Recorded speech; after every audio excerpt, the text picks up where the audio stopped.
QuaniTEA Radio.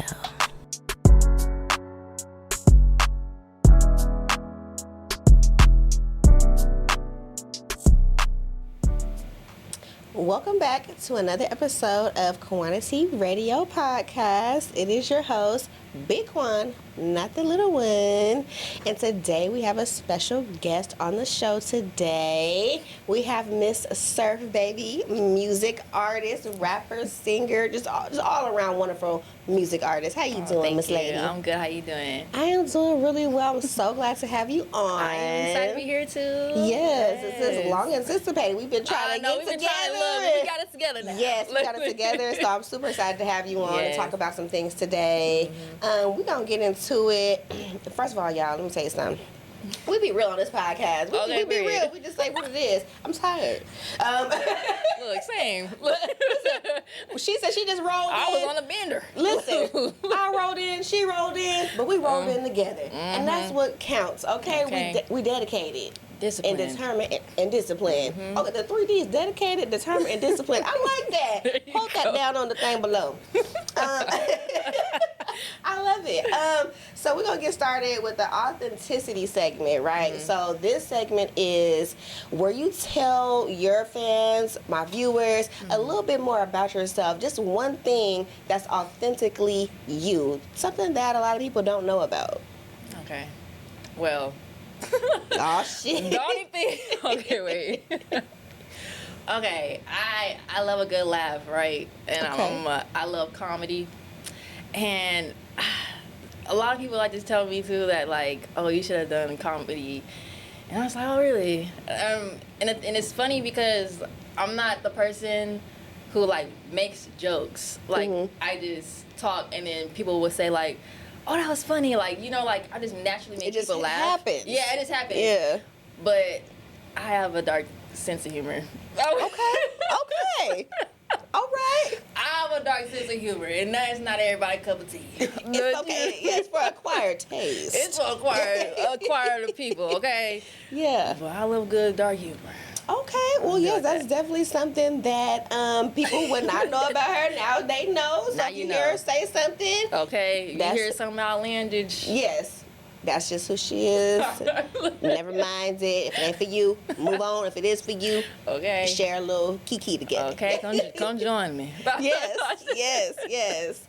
So give us a quick background about who Surf Baby is. How did you grow up? Where did you grow up? Where you from?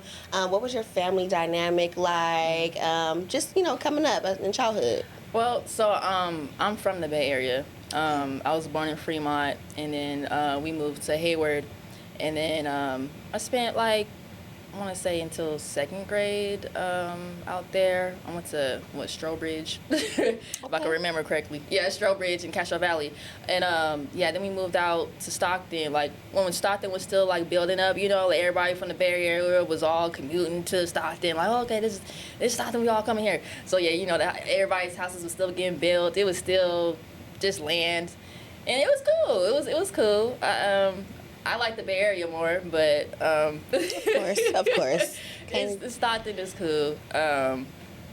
And I was out here 3rd grade, and growing up in Stockton, I think it was a little not hard, but I want to say my dynamic in school, right?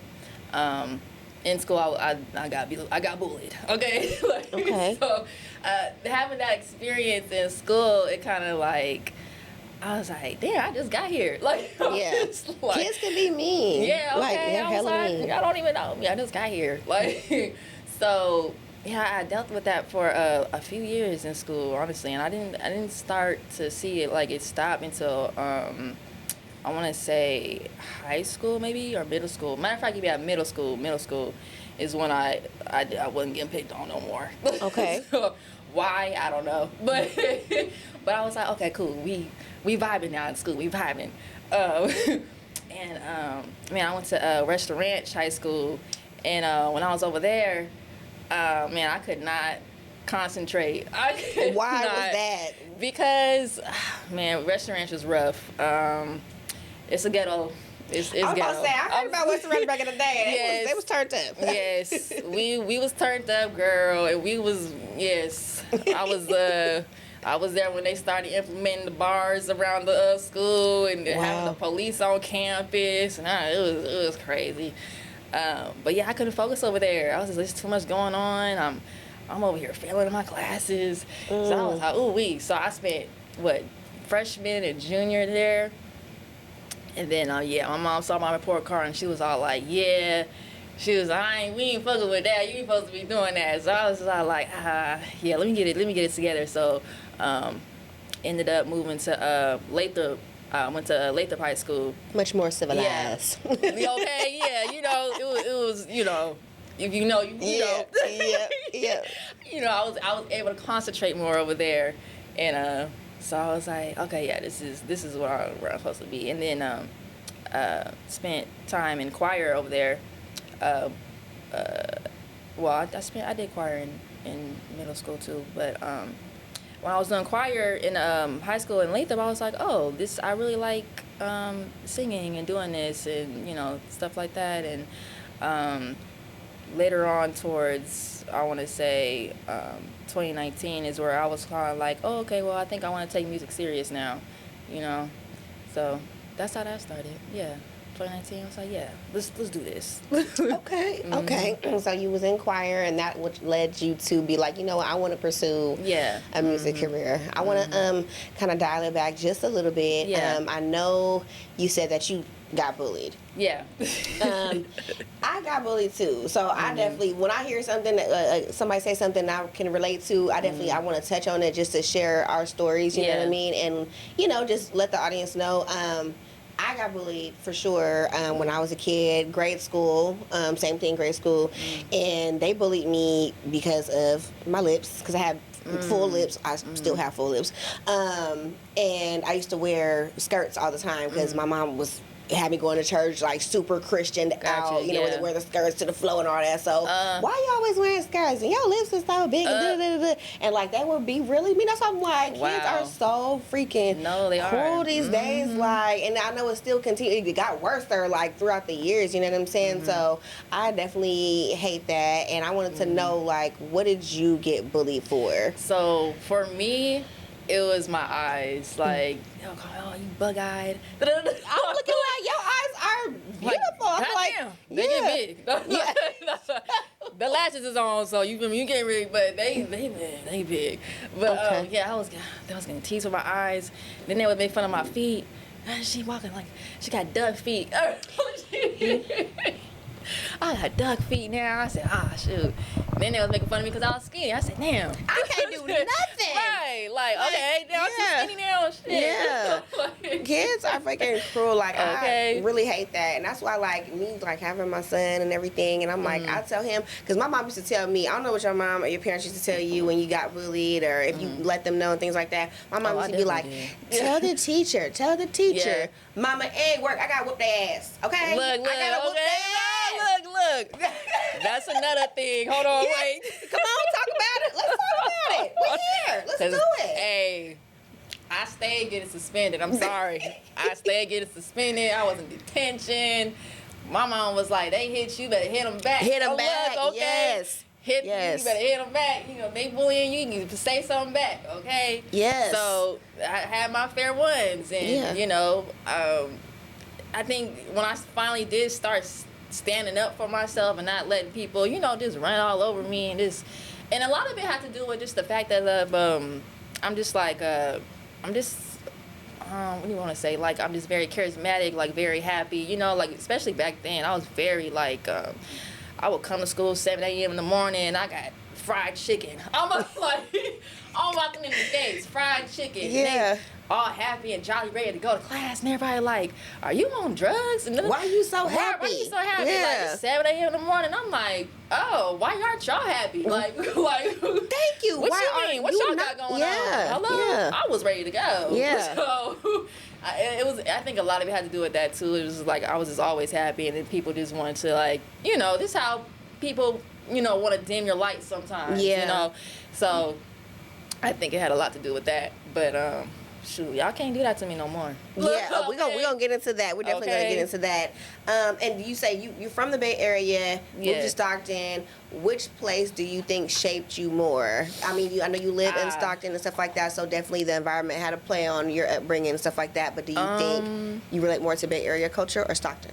I would say Bay Area, because so my parents, when they had got divorced, we had, in separation, we were always back and forth, like living in Oakland and then coming back to Stockton, and then my dad was moving a lot too, so sometimes he'd be in San Leandro or Fremont, so I had a little bit of experience every little where in the Bay Area, so I feel more drawn and more, just culture-wise and, how I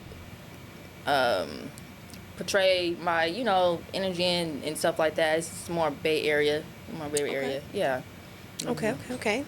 So let's get into the album, okay? Yes. You just dropped your new album, Surf's Up 2. You dropped it back in February. Right. If I'm not mistaken. Okay, February.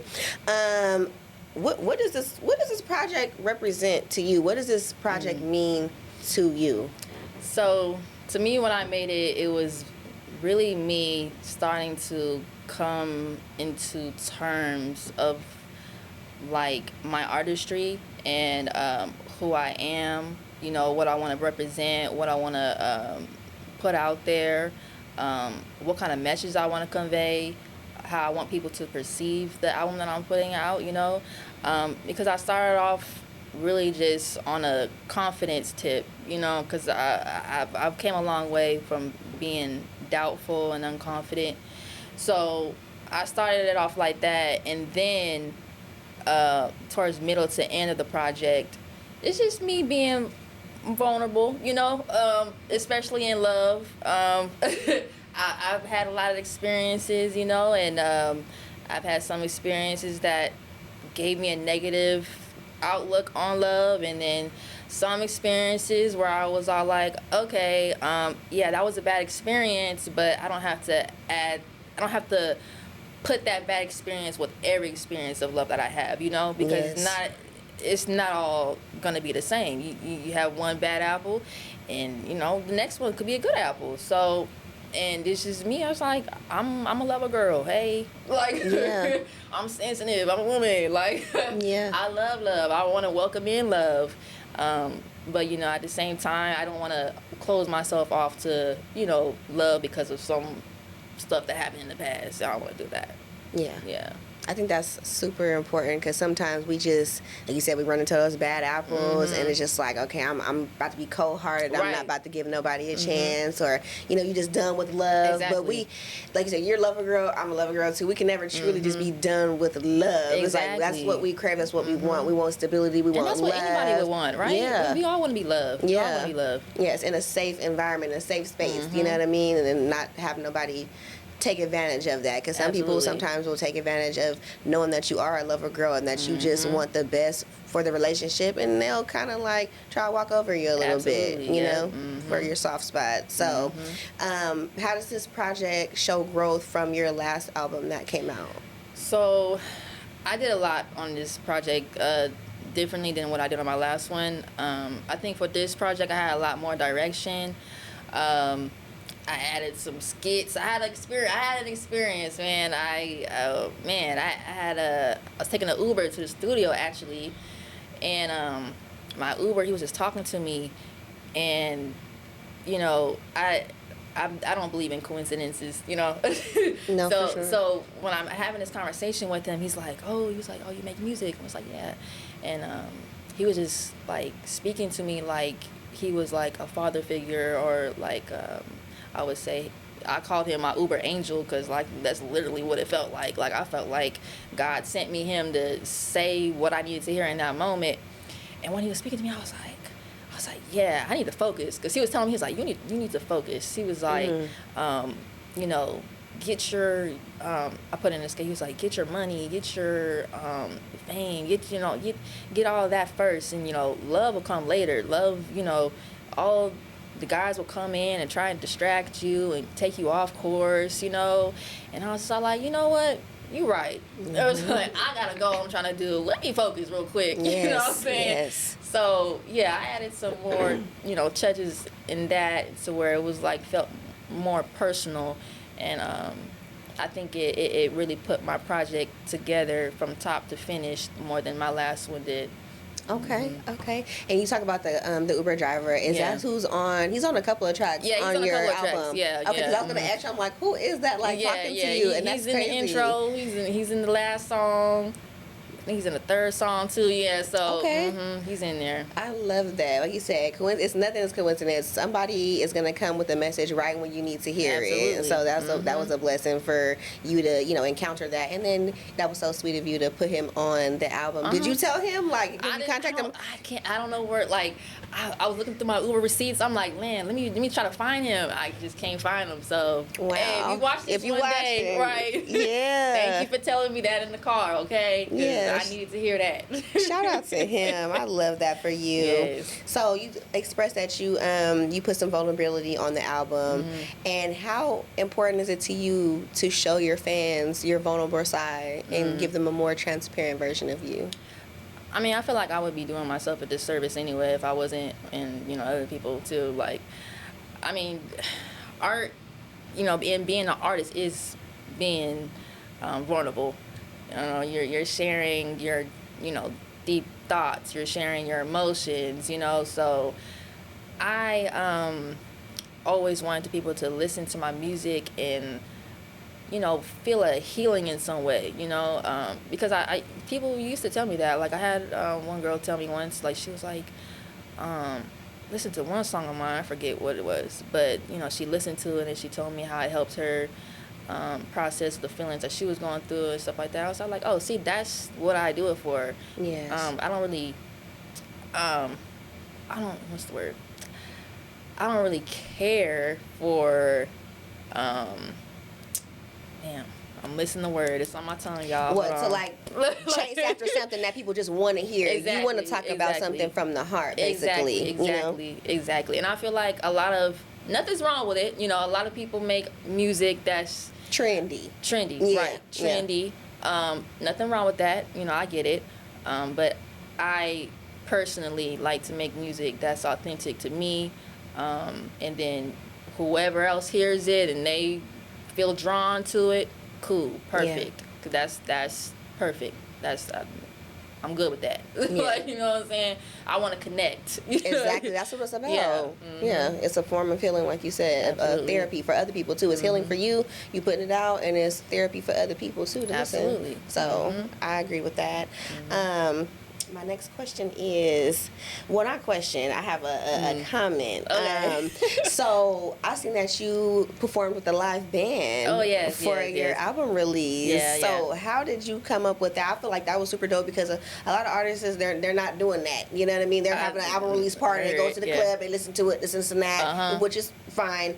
But I feel like you did a different twist on that, and I love that. So I wanted to know how you came up with that. Yeah, man, Dante, my key player, man, he is dope as hell. If y'all don't know who that is, y'all have to. Man, Dante Miliano, okay? He is dope. He's my key player. Jay, honestly, I think Jay was the one, my drummer. He was the one who brought up the idea to me of like, man, you need to start doing, more live shows and things like that, because he was just telling me like, you're the only female really out here doing like a full band performance and stuff like that. I was like, oh, really?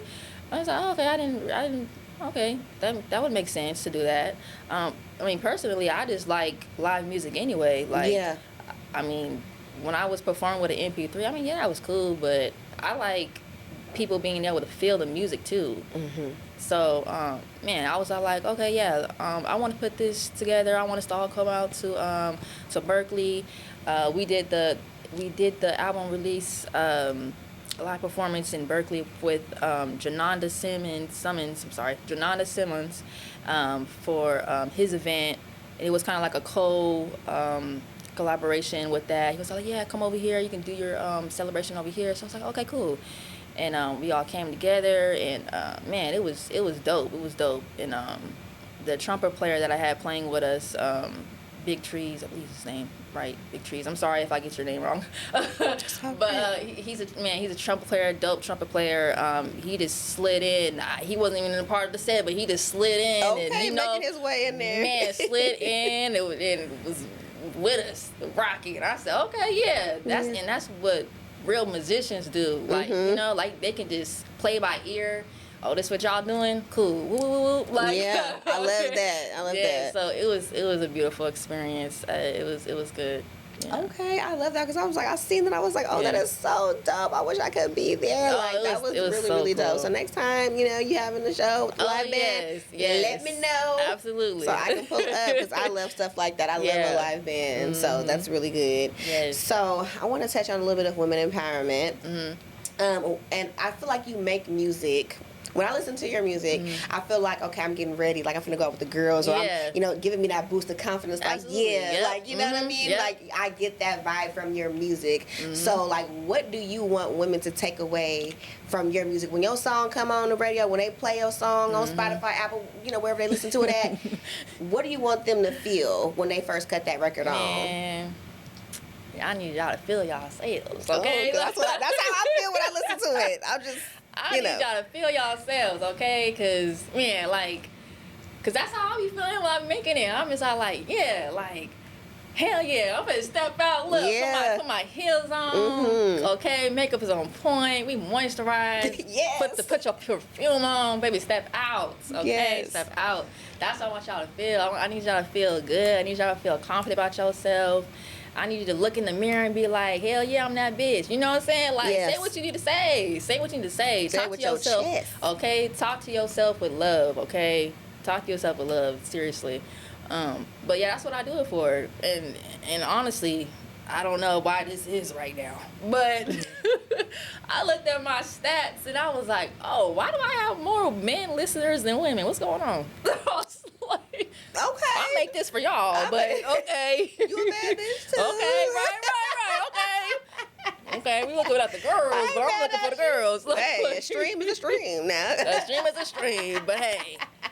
Come here, girlies. Look, come on, direct the girlies over here. Her music is definitely for us. I would definitely say that. Like I said, I was listening to it and I was like, okay, I started feeling myself, a little boost of confidence, you know, wake your game up type music. And you know, while you put, like you said, putting your earrings on, your makeup, your hair, or if you just barefaced and putting your shit on, like it's for you. It's definitely for us. So I appreciate that for making music for us.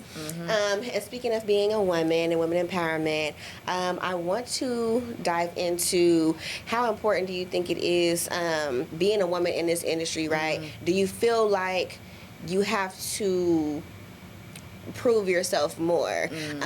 Being like music industry is male dominated in some way. I mean, women, we are definitely making that lane for ourselves, and we have made the lane with all the female rappers and everything. But do you feel like you have to prove yourself more? Because sometimes I feel like men will look at us as more of just like an image or an object and the sex appeal instead of actually listening to the art and listening to the craft and respecting the craft, and not just because, oh, I look good. Right.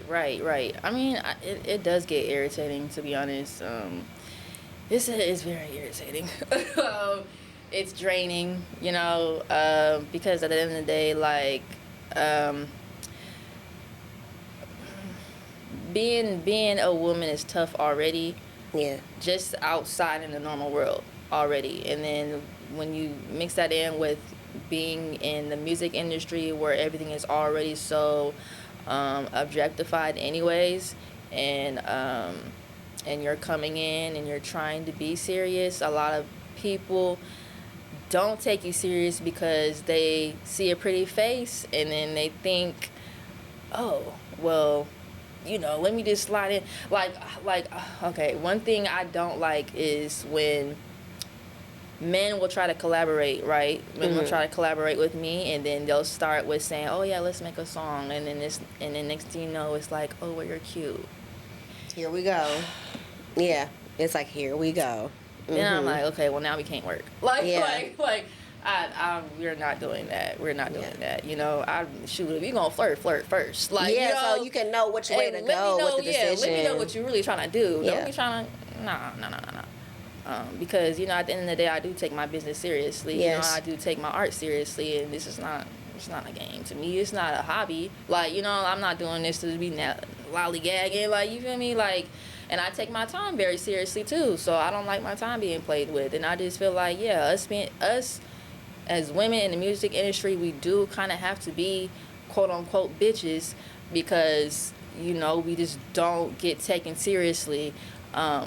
And it's a shame that we have to do that, honestly, because, you know, in men, you know, they have it to where they can be that stern, you feel me? Got the like ego out, they can do and that very, type of yes, stuff. You feel me? They yes. can be very blunt. They can do that kind of stuff. But when it's a woman, we get looked at different and we get treated differently. But it's like, well, the reason why we have to do this is because y'all don't take it seriously from the jump anyways. Mm-hmm. So, you know, we have to be able to, you know, stick our chest out and really stand firm on our boundaries, you know, and speak up, unfortunately. But hey, it is what it is. And, you know, we are in a male-dominated industry, and that's just how we have to move. I mean, I wish it was different, but hey.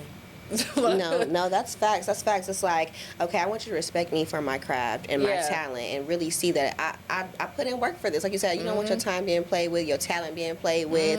You're looking at me as a pretty face and all that. So it's like either, you know, you try to, oh, I'm cute, and try to work your way in and try to get a collab, and you know, oh, now I'm cute. Now what you doing after this? Now, you know what I'm saying? It starts going down that little line, like, okay, no, you know what? That's not it. And then when you do, you know, stand on business, like you said, set your boundaries. Now it's like, and be firm with who you are, to respect yourself, keep your respect right there. They're like, oh, you're a bitch. So it's like, it's either you want me to be easy or you want me to be a bitch. Right. No, we're not doing that. No middle ground. There's no middle grounds. You know what I'm saying? So I'd rather, you know, be a bitch if I have to, because you're gonna respect my boundaries. So with that, have you ever had to not work with someone because of that? Like you were looking forward to working with this person, then it was like, and you had to like not have that collaboration. Like there was this. I'm not gonna say. I'm not gonna say no names, but. No, there was this guy who wanted to interview me, wanted to put me on the podcast, and I was like, oh yeah, cool, I'm down. You know, get on the podcast, talk a little bit, you know, talk about my music and stuff like that, and then next thing I know, there you go. I'm posting. Hey, look, I post my pictures. Look, you know what I'm saying? I'm posting my pictures. Right, as you should. He sent a little reply. Oh, you know you sexy. Now I can't do the interview. Now you done fucked up. Yeah. Now you done messed up. Yeah. Man, I didn't even respond. Now I didn't open nothing. I said, okay, I see what's going on here. We gonna let that. I put that in. Nip that in the bud right then and there. Right. We not doing that. They gonna learn to respect. Put some respect on our names. That okay. part. Yeah.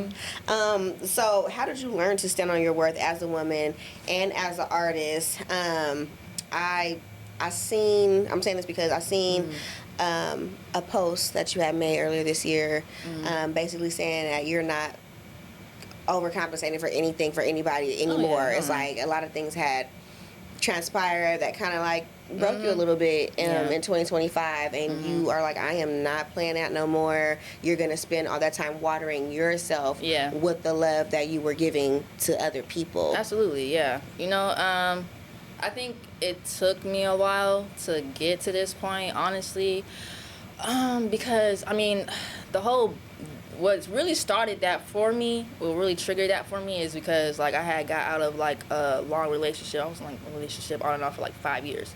And during that relationship, I was just all like, I'm not being treated right here. You know, I'm not being treated right. And I was just, and even not even just the relationship, but just friendships too. It's like, I'm not really being poured into how I would like to be. And, you know, how what I give is just not being reciprocated. And I was just, like, really getting tired of it. I was like, oh, okay. Like, because it's draining me. Because I am somebody who I overgive. and I have an expectation, an unrealistic expectation of, you know, me expecting people to have the same heart as me. And when I find out they don't, I was like, oh shit, like, it may be too late, because I was like, oh, I'm already in hella deep, like, oh my gosh. So once I started realizing that, like, okay, you are a sensitive person. I'm a very sensitive person, and I have to be very cautious about who I let around me, who I let, you know. Oh shit, I'm getting emotional, y'all. Okay, it's okay. I did not expect to Can cry. we get some tissue, Hold please? on, wait a minute. You know, I have to be Anthony, very careful with that, because yeah, I am a sensitive person. I'm an emotional person, and yes, thank you, girl.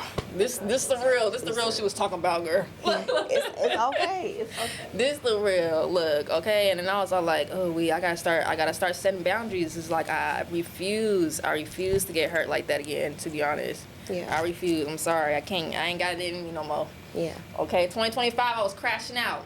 I was crashing the fuck out. But we not doing that no more. Yeah. Sorry. Yeah, it's like you gotta take your power back. Absolutely.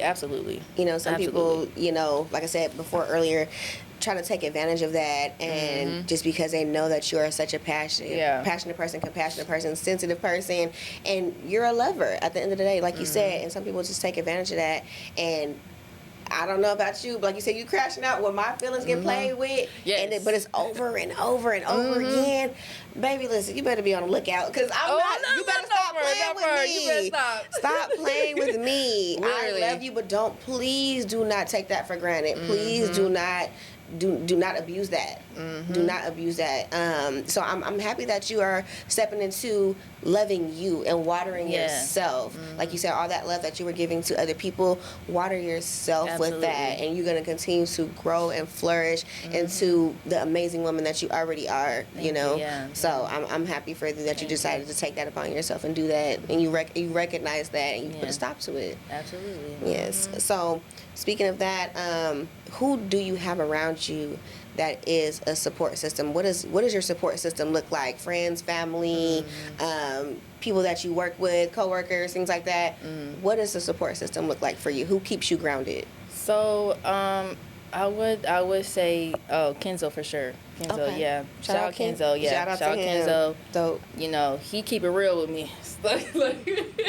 Yeah. He keep it real with me, and I appreciate that from, you know, having people around me. Like, don't sugarcoat nothing with me. Like, you know, you can keep it blunt. Keep it blunt with me, because that's how I know how to take it, because I'm a blunt person too. Yeah. But yeah, just keep it real. Don't sugarcoat nothing with me. I don't take no bother to that. I know how to take constructive criticism, you know, when I need to, and I know how to take accountability. So when I have people around me who can also, you know, point something out to me and be like, hey. Because Kenzo do it sometimes. I'll post something and he'd be like, hey. Like Yeah. You feel me? He'll let you know. He'll let me know. I'm like, okay, yeah, you was right. Let me take that down. Like, Yeah. Yeah. You know? And, man, he's one. Jerry, he's another one, too. You know, when I need somebody to talk to, you know, he's there. You know, so I appreciate him for that. Man, who else?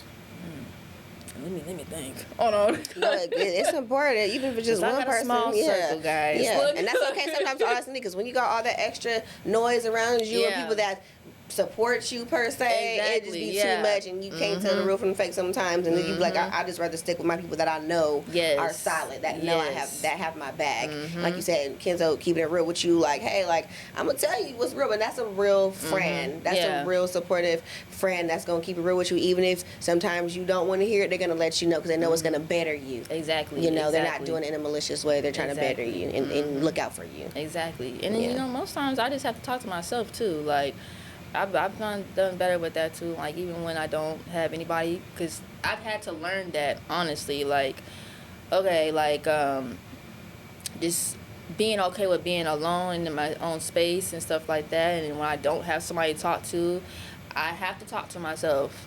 And I just have to, hey, like, this, get it together, you know? Yeah. Get it together. So I've learned that too. So really, I'm me, and the people that I mentioned, for real, you know, I keep my, and Dress too, my homie Dress. Yeah, he keep it real with me too. He blunt. He Capricorn like me. I'm Capricorn. Shout out to the Capricorn. My mama a Capricorn. Look, we keep it blunt, look, okay? Yeah. But I love when people keep it real with me. Okay, I respect that. I love that. So, what is next for Surf Baby? What do you have on the horizons? What can your fans and your listeners expect to see from you? Man, y'all finna see me for real, no? See me. Y'all gonna see me. Look, I'm over here dropping consistently now. I got myself on a program. I'm like, look, I'm done playing. I'm done sleeping on myself. Done doubting myself. I'm putting in the work, man, did that project and now I'm already working on my third one. So yeah, I'm consistency, determined, y'all gonna hear the next project soon too. Okay. I love that. Yes. So when you have any shows and upcoming shows, stuff like that, make sure you let me know, and we're gonna share it on the platform. Okay. Always support and uplift you, and you're doing an amazing job. Thank you so much, and I'm proud of you. Your music is fire. Thank and you. keep going, girl. Like don't never stop. Don't let nobody try to tell you nothing because you that girl. Period. So that's what they say, clock it. Okay. What they say? Yes. Okay, so tell everybody where they can find you, find your music, your social media. Go ahead and talk your shit. Okay. So, y'all know my name's Surf Baby. So you can find me on all platforms, Surf Baby, Instagram, Surf Baby with 3 underscores. And yeah, Apple Music, Spotify, whatever your cup of tea is, shoot, I'm on there. Yes, y'all go stream her music right now and make sure y'all support her, follow her, all that good stuff. And make sure you like, share, and subscribe to the channel. Share this episode with your auntie, your cousin, and them, and your best friend, okay? Because I wouldn't be nothing without you guys, and I appreciate you guys for tuning in every time I drop an episode. So, with that being said, this has been another episode of QuaniTEA Radio, and we'll see you next time.